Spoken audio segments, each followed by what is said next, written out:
istilah ijtihad kalau secara umum ya orang itu kan melakukan ijtihad berarti kan dia melakukan semacam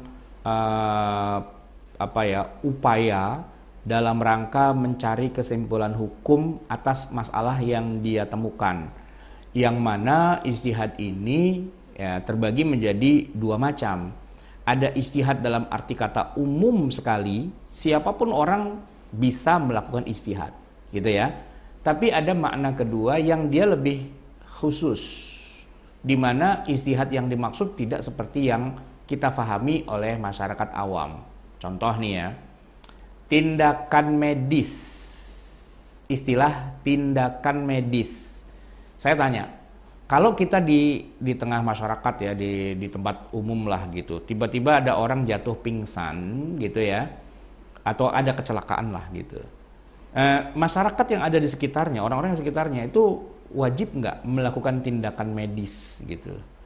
Pada dasarnya wajib, secara umum ya, wajib gitu. Tapi tindakan medis yang beneran sih seharusnya yang melakukannya kan dokter, tenaga medis yang profesional gitu ya.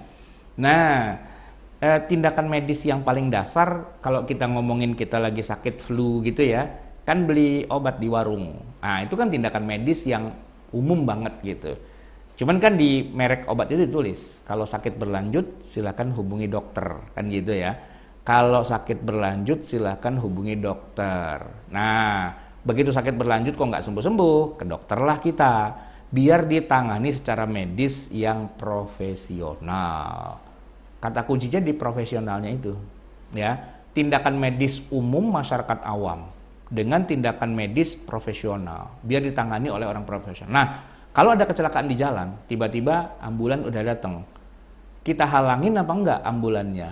Oh enggak, justru kita bilang, Pak, mohon maaf, minggir, ini biar ambulan masuk nih, gitu kan? Ambulan masuk, keluarlah tenaga medis yang beneran, bawalah itu korbannya, gitu kan? Ya, masyarakat yang awam mundur, ya kan? Kenapa? Ini orang profesional sudah datang, gitu. Itu kalau kita bicara tentang tindakan medis. Nah, ijtihad tuh kira-kira kayak gitu. Ada ijtihad yang umum yang dilakukan oleh masyarakat umum gitu kan, tapi ada ijtihad dalam tanda petik itu yang dikerjakannya oleh para profesional. Nah, ngomongin tadi siapa yang berijtihad, kalau benar dapat 2 pahala, kalau salah dapat 1 pahala, kita nggak ngomongin ijtihad yang dilakukan oleh masyarakat umum, enggak, dilakukannya oleh mujtahid. Nah gitu, ibaratnya dilakukan oleh dokter ahli ya. Dokter itu tidaklah dapat license, tidaklah dapat izin praktek kecuali ya dia harus lulus dulu dong fakultas kedokteran gitu kan, lulus serangkaian ujian, lulus pokoknya semualah gitu kan, sampai dia dapat license, izin untuk praktek di rumah sakit di mana dan sebagainya. Itu susah gitu untuk bisa dapat izinnya itu. Nah, taruhlah dokter sudah ahli, sudah resmi nih dia praktek, bisa saja kan dia keliru analisa. Dikiranya ini penyakitnya apa, tapi ternyata bukan. Itu mungkin saja. Tapi nanti kan ada istilah malpraktek kan, ada istilah begitu kan, malapraktek atau malpraktek. Itu kalau terjadi hal-hal yang tidak diinginkan, sampai misalnya, mohon maaf ya, ada jatuh korban lah, atau gimana, kan ada pengadilannya. Nah, di situ nanti harus dibuktikan, dokter ini sudah sesuai prosedur atau belum, gitu. Kalau dia sudah sesuai prosedur tapi ternyata keliru, itu yang tadi berlaku. Kalau benar dapat 2 pahala, kalau salah pun tetap dapat 1 pahala karena sudah sesuai dengan prosedur, gitu kan. Boleh jadi dia sudah sesuai prosedur, cuma apotekernya ini ketika baca resep itu salah baca dia mungkin, ya. Kalau harusnya kan apoteker begitu dia dikasih resep nih, Pak mau beli obat nih, resep dokternya ini. Kalau si apoteker ragu-ragu, dia telepon sama dokternya. Ini maksudnya dokter ini ya, obatnya ini ya. Oh iya gitu kan. Nah, dia enggak, main hajar-hajar aja. Keliru dia kasih obat. Orangnya jadi salah obat. Salah minum obat, hasilnya kan kacau itu kan.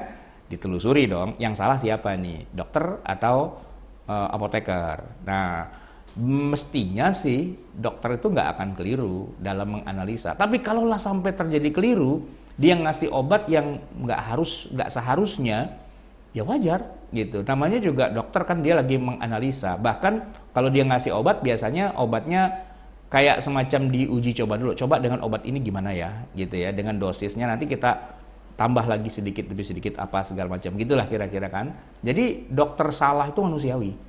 Tapi salahnya dalam koridor ilmu kedokteran yang diakui. Kan pastilah, pasti ada miss-nya itu pasti gitu. Nah, ketika di dalam koridor ilmu kedokteran yang baku gitu ya, sesuai prosedur, sesuai protap, sesuai SOP gitu ya. Tapi ada miss-nya, itu yang dimaksud dengan tadi, apabila salah tetap dapat satu pahala. Tapi itu semua dalam koridor gitu. Bukan dilakukan oleh yang bukan dokter. Kalau bukan dokter, tiba-tiba main black aja, perut ibu lagi hamil, bayinya nyungsang, sini gua black langsung gitu kan. Dia bukan dokter, itu malpraktek, bukan malpraktek, itu kriminal. Kriminal. Ya, bayangin, dokter umum membedah sesar, itu malpraktek. Tapi kalau bukan dokter ngebedah sesar, itu kriminal. Maerot gitu misalnya. Ya kan?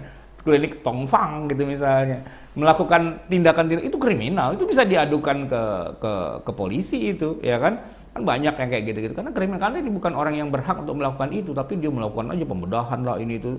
Nah, proyek pengguguran kandungan. Ini kalau yang melakukannya dokter ya, atas dasar pertimbangan A, B, C, D, E, F, G, H, I, J dan seterusnya, dan tentu dengan izin keluarga dan sebagainya, terpaksa dilakukan aborsi misalnya, karena kalau tidak diaborsi nyawa ibunya sangat-sangat terancam, berarti bayinya harus ya istilahnya demolish gitu, mendingan dikorbankan bayinya daripada nyawa ibunya gitu kan.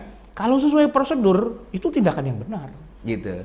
Tapi main aborsi aja sembarangan, dikasih minum apalah obat nyamuk apa segala macam gitu oleh orang yang bukan dokter ya. Bahkan oleh dokter pun kalau nggak sesuai prosedur itu malpraktek. Kalau bukan dokter namanya kriminal gitu. Dua-duanya dihukum. Nah, balik lagi ke ijtihad ya begitulah ya. Yang namanya ijtihad itu harus orang yang profesional sesuai dengan prosedur. Kalau sudah semua terpenuhi kok masih nggak pas juga, dapat satu pahala gitu. Kalau kena gitu, nah itu dapat 2 pahala. Ngomonginnya bicara profesional sebenarnya.